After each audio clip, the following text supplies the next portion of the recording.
Jim Bob. That's what everybody calls me in the small town where I grew up. My family is rich, and we have been rich ever since my great-grandfather opened the first cotton gin in the area. A few years later, he would open the first bank in the county.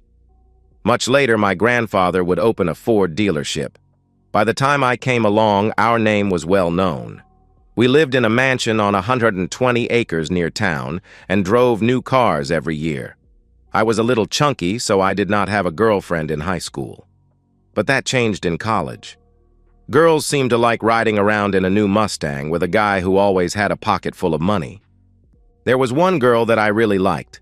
Her name was Sue Wilson. She was a cute, light brown-haired girl with pretty blue eyes. We started dating my senior year and were going steady by Christmas. We never had intimacy. She wanted to be a virgin on her wedding night. I respected that.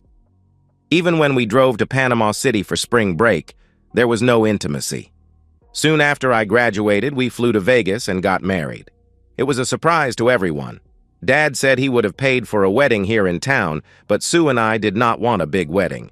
We loved each other and did not want all the drama associated with a big wedding. After a week in Hawaii, we came home and moved into the house with my parents. Life was good. 6 months after our first boy was born, tragedy struck. My parents were killed by a drunk driver. Since I was the only child, I inherited everything. The bank, the cotton gin, and the car dealership became my responsibility. I think I handled it pretty well. Besides my education, I spent lots of time working with my father learning the business. 2 years later, my second son was born. I loved my life and the family I had been blessed with. It was a year later that Sue asked me what I thought about her getting a boob job. I was all for it. The 2 babies had done a number on her once beautiful breasts, and they could use some help.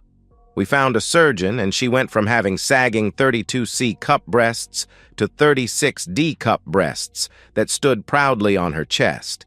But that operation changed more than just her bra size. I noticed her clothes changed. Her dresses now had plunging necklines. Her skirts were a little shorter. Her swimsuits went from one-piece to string bikinis. Her personality also changed. She spent less time with the kids. She became flirtier. Men took notice. Within a year, we had a nanny. Sue started having lunch with her girlfriends. Then it was drinks with them at the club until midnight. One night after Sue left for a night out with her friends, I checked the GPS I had installed on her Lincoln. It was parked at a motel over in the next county. She was cheating. I confronted her with what I knew the next morning. She did not even try to lie. She admitted the affair and then laughed at me. The way I see it, Jim Bob, is you have 2 choices. This is a no-fault state, and we did not sign a prenup. You divorce me, and you will pay me alimony and child support for the next 15 or 20 years. You'll see your boys every 2 weeks on the weekend while I live in this house. I can even move one of my lovers, and yes, there is more than one, in here to help me raise your sons. The other choice is just to put up with my flings. Who knows, in 5 or 10 years I'll get it out of my system. I think the second is the best for you. I'll still make love to you whenever you want. No problem there. And I promise to be discreet. What do you say? Well, to make a long story short, I agreed with the second choice. That was until today. I came home, and just as I was pulling up, I saw a car leaving. In it was a black man. I thought we had agreed that she could have her affairs, but always at a motel in another county. I even let her go on a vacation last year to New York. She was gone for 2 weeks. No problem. But now this, at our home, and, as I was to find out in a few minutes, in our bed. I entered the house fuming mad. Sue was changing the sheets on the bed. I exploded. What the hell, Sue? In our house and in our bed. Calm down. This was the first time here at the house. Leroy did not have a lot of time, and I was in the mood. The kids are in school, and I did not think you would find out. So what? You know I fool around. Get naked, and I'll give you sloppy seconds if you want. Who the hell is this Leroy, and how long has it been going on? I asked. He is just a guy I met at a bar about 4 months ago. What does it matter? Are you mad because he is black or because I brought him into our bed?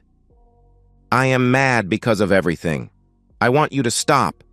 I want our life back to where it was before you started this running around, I replied. Jim Bob, we have talked about this. I am not stopping. You can pack your things and move out. File for divorce if you want. But remember what I said would happen if you do. I was frozen in place. She was right. I would lose my sons and my ancestral home. She would be awarded a huge alimony and child support. I am destroyed. There is another option. I am sure I can talk Leroy into it. We'll let you watch. You can sit in that chair and watch us. You might enjoy that. I bet you would make a good cold, she said. I did not even answer her. I turned and walked out of the room thinking she was forgetting about another option. The one where I shoot the lying, cheating woman. I drove to the city cafe and ordered a cup of coffee with a piece of apple pie. Sheriff Bull walks in and sits down at my table. From the perspective of Bull, now is as good of time as any to introduce myself. My real name is Richard Stanton, but everyone calls me Bull. I got that nickname about the time I entered high school. I was big for my age. I was 6 foot 3 inches tall and weighed over 200 pounds by the time I was 14. Today I stand 6 foot 5 inches in my work boots and weigh in at around 245 pounds. The name Bull has stuck for my entire life. I knew Jim Bob in high school. He was a fat little rich kid that everybody picked on. I decided he might be useful later in life, so I befriended that little wimp. I started protecting him from the high school bullies. Soon nobody picked on him anymore. Like in the saying, rich kids go to college, poor kids go to war. Well, that's what happened to me. I did 3 years in the Army as an MP, then came home after a tour in Baghdad. I went to junior college and got a degree in law enforcement, then a job with the sheriff's department in the small county where we all grew up. I had always wanted to be a cop. I had an uncle who was a cop in a big city, and when he visited, he had lots of stories. Some of my father did not like his brother telling. You see, Uncle Tim was a corrupt cop. He bragged about shaking down drug dealers and rich people paying him for not writing tickets. Then there were stories of turning in less money on busts he made.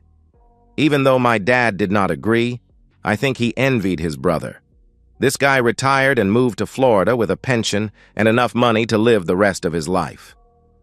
While my parents were married over 49 years, Uncle Tim never married. I wanted to be just like him. He was my hero. I was in my 4th year as a sheriff's deputy and moving up in the department when it happened. There was a bank robbery in town. The sheriff and the lieutenant were the first on the scene. A gunfight started as the robbers exited the bank, and the sheriff was killed before he even got a shot off. The lieutenant was badly wounded.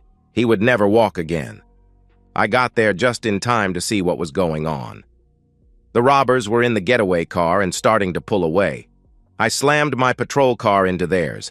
They were trapped with my car pinning them on one side and a telephone pole on the other. They were dazed as I got out and walked up to the front of their car. No, I did not read them their rights. I shot both through the windshield with my .357 service revolver. The official statement said they ignored my demand that they put their hands on the dashboard and were scrambling for their guns. I was hailed as a hero, and the county commissioners appointed me as acting sheriff until the next election, which I won easily. Now let's talk about Sue Smallwood and Leroy Jenkins, or LJ as he is known on the street. I knew Sue was cheating on Jim Bob. Everybody in town did.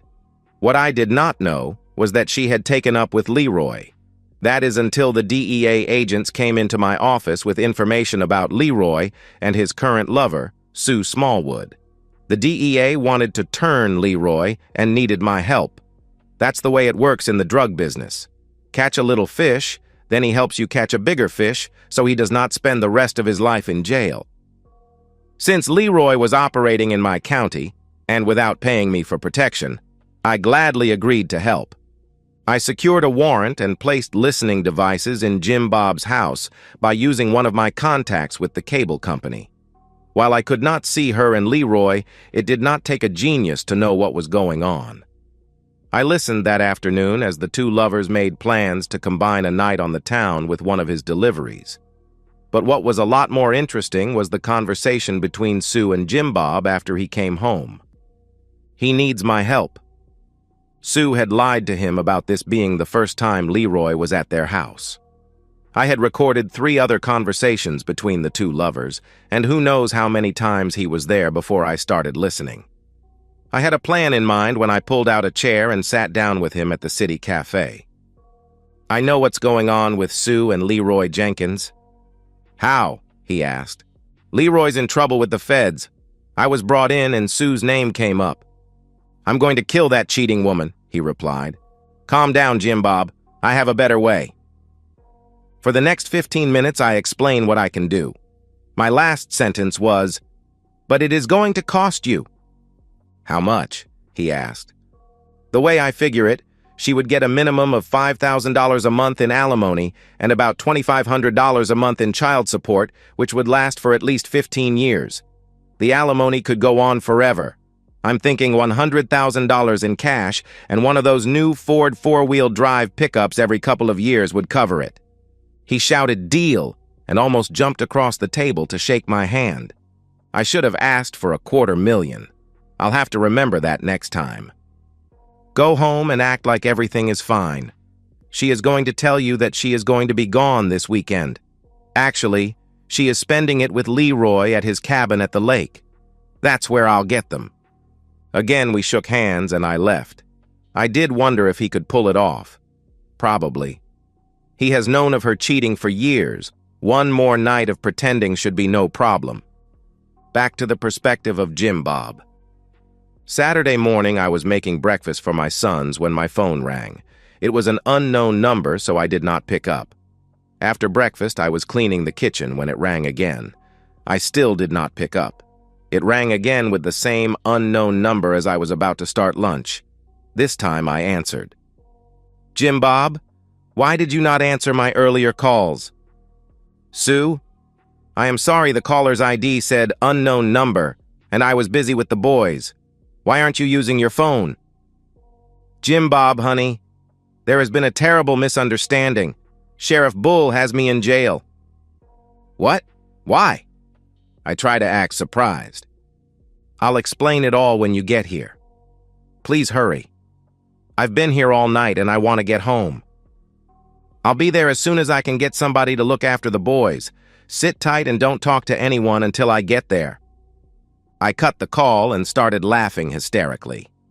The boys wanted to know what was so funny. "Mommy just told Daddy a joke," I replied. I waited until 3 p.m. to call the lady we used as a babysitter. She was there in 30 minutes and I drove to the jail. I met Bull in his office with the door shut for about 15 minutes, then was shown into a visitor's room. Sue was behind a glass and picked up the telephone as I sat down. "What took you so long?" she asked. "Mrs. Harrison was doing her weekly shopping. I had to wait until she finished," I replied. "Jim Bob, you have to get me out of here. I need a shower and I want to see the boys." Now she is worried about her sons? I have my doubts about that. "I talked to Bull before I came in here, Sue. You are in a lot of trouble. You were found in a house full of drugs. Your fingerprints are everywhere. Your drug tests came back positive. Bull says you were high as a kite when they found you and Leroy in bed. Then there is that gun they found in the glove box of your car, along with 6 bags of cocaine. Sue, what is going on?" This is all a big mistake. Leroy and I had driven to Memphis to go dancing. They were checking everybody before letting them in the club, so Leroy handed me his pistol, and I put it in the glove box. We were going to deliver the coke to one of his clients, but he was not at the club last night. I took them out of my purse and put them in the glove box. "So Leroy was driving your car, and you had the drugs in your purse?" I asked. "Yes. He likes to drive the Lincoln when we go out. In the club we danced and, okay, I admit I did a line of coke. First time, I swear. Then we drove back to Leroy's place up at the lake. I think I did another line. I can't remember. We were in bed making love when Bull and his men busted down the door and caught us. Jim Bob, it was horrible. I was naked and everyone saw me. They all watched as I dressed. After I was brought here, I was put in a cell with 2 other women. I told them what happened, and they said Bull had no right to bust in like he did. I know nothing about Leroy's drug business, and that gun is not mine. I think if you hire a good attorney, I will be released this afternoon and all charges dropped. Please? First of all, no matter what those jailhouse attorneys told you, Bull had every right to bust down that door. He had a no-knock warrant. They have found your fingerprints on an illegal gun. It was reported stolen a year ago.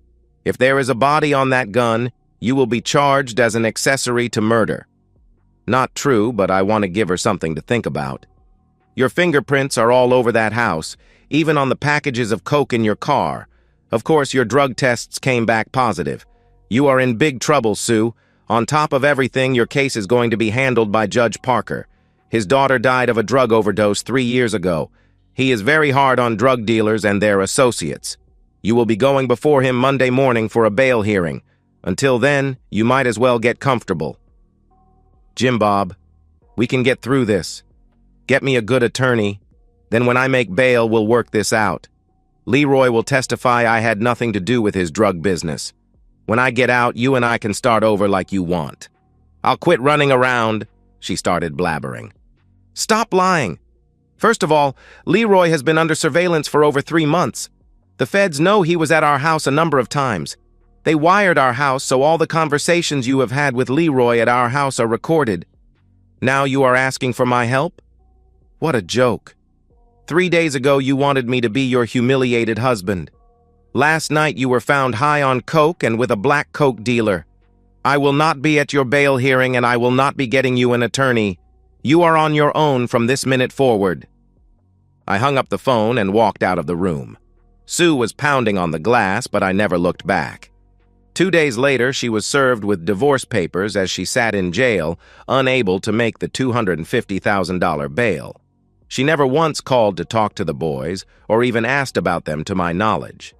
The district attorney offered her a deal: 3 years in state prison for women.